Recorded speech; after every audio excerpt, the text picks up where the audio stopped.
At that point in time, it was about, you're really thinking of a lot of different things.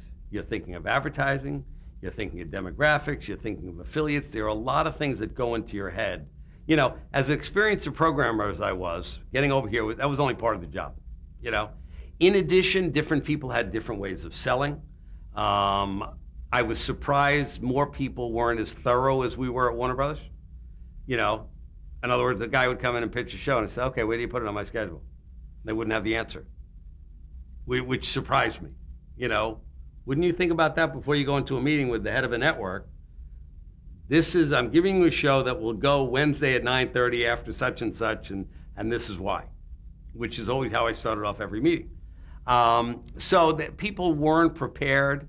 In addition, I had to get, you know, I was acquainted with most of the showrunners, not how most of the studios work. There also were more independents at that point in time.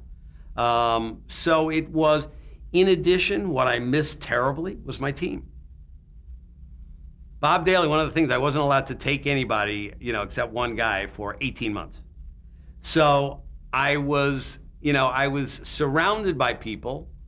Some were good, some weren't, but I didn't know how to work with them. I didn't know who I could trust. I didn't, you know, and there's a lot on your plate when you're working at a network. There's a lot to be done, and it's hard to do it by yourself. You can't do it by yourself. By the way, during the first years, I probably tried too much because I didn't trust a whole lot of people. You know, I gradually got over that. Look, I did the recruiting myself when Bill Cosby was, you know, coming back to do a series. I went out and got that. That was me.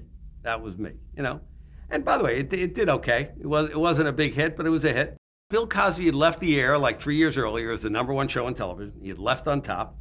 I felt it was really necessary to do something symbolic that said, A, CBS wasn't cheap, that they were thinking outside the box, and that we were going to do stuff to win, you know?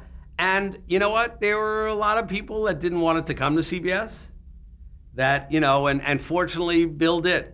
Bill became, you know, he became a stalwart. And you know what? It achieved everything I wanted to achieve. It really got a lot of press.